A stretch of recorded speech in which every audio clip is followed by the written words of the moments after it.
Morning to all the students of class 10. Till now we have read about how to calculate HCF and LCM. अब हम देखेंगे कि HCF और LCM का use हम लोग किस तरह से करते हैं और कौन से क्वेश्चन में LCM निकालते हैं और कौन से क्वेश्चन में HCF निकालते हैं। ये समझना बहुत ही इम्पॉर्टेंट है ताकि आपको ये क्लियर रहे कि आप एग्ज़ाम में किस क्वेश्चन में क्या करने वाले हो। There are some types of questions we are going to discuss in this video. आप लोग अच्छे से समझेंगे. This is very important for your exam purpose. सबसे पहला क्वेश्चन जो HCF और LCM चैप्टर से आता है that is find the largest number which divides 245 and 1037 leaving remainder 5 in each case. तो सबसे पहले इस क्वेश्चन को आप देखोगे कि ऐसा नंबर निकालना है जो दोनों को डिवाइड कर देता हो। और हमने क्या पढ़ा था, HCF में क्या होता है, फैक्टर्स निकालते हैं। फैक्टर्स कौन होते हैं, जो दोनों ही नंबर को डिवाइड करते हैं। और जैसे ही आप देखोगे कि कोई नंबर अगर डिवाइड कर रहा है तो वो नंबर इस दोनों नंबर से कैसा होना चाहिए, छोटा होना चाहिए। तो अल्टीमेटली आपके दिमाग में आएगा कि आपको क्या निकालना है, HCF निकालना है। और क्या कह रहा है कि every case they leaves reminder 5।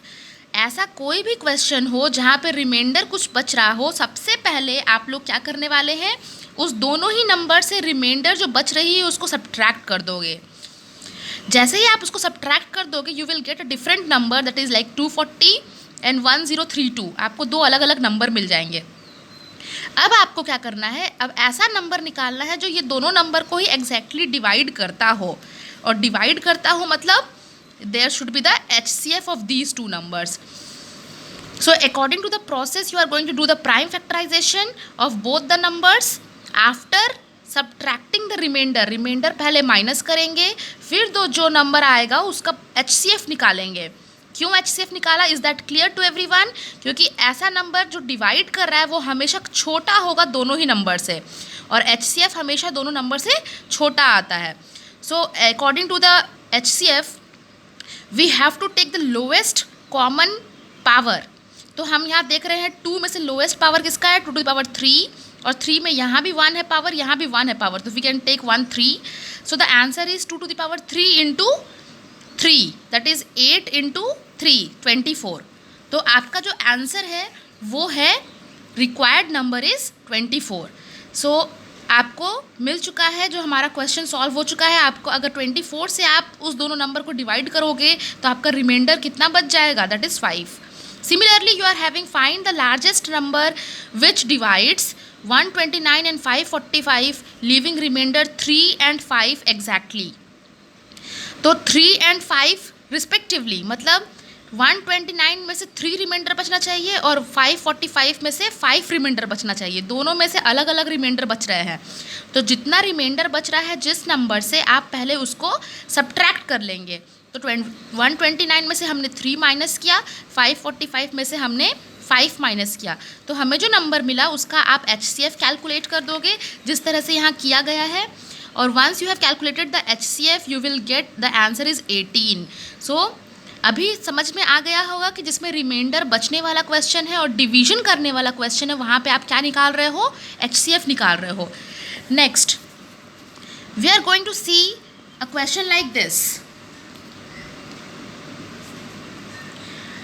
2 tanks contains 504 and 735 liter of milk respectively. Find the maximum capacity of the container which can measure the milk of either tank an exact number of times. अब बोल रहा है 2 बड़े बड़े tanks हैं, बड़े tanks में आपका मिल्क रखा हुआ है, इसमें 504 लीटर रखा है, इसमें 735 लीटर रखा है। अब बोल रहा है ऐसे कंटेनर का कैपेसिटी बताइए जो इनसे अगर मिल्क निकाले वो एग्जैक्टली डिवाइड करके निकाल सके। इसका मतलब जो भी कंटेनर आप निकालेंगे उसकी कैपेसिटी कैसी होनी चाहिए, इन दोनों से बड़ी या छोटी। तो आपके दिमाग में खुद ही आंसर आएगा कि आपको ऐसा कंटेनर निकालने बोल रहा है which can measure the milk of either tank and exact number of times. बार बार हम उससे निकालेंगे, मतलब इन दोनों से छोटा होना चाहिए हमारा कंटेनर। तो अगर आपको पता चल गया है कि आपको छोटा निकालना है तो आप डायरेक्टली किसकी तरफ जाओगे, you have to find it the HCF of the number. तो आपके पास जो कैपेसिटी दी हुई है हम उसकी HCF कैलकुलेट करेंगे and the answer is 21 litre का कंटेनर आप बनाएंगे। तो this is the type of question. आपको डिसाइड करना है कि आपको कौन से क्वेश्चन में HCF निकालना है और कौन से क्वेश्चन में LCM निकालना है। Next question we will also see an army contingent of 612 members is to march behind an band of 48 members. 48 members के बैंड के पीछे इतने लोगों को मार्च करना है।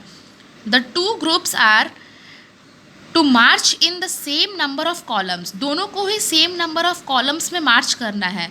What is the maximum number of columns in which they can march? Again आप जानते होंगे कि 612 से तो कम ही आना है आपका जो कॉलम्स रहेगा, जितने में वो लोग मार्च कर रहे होंगे।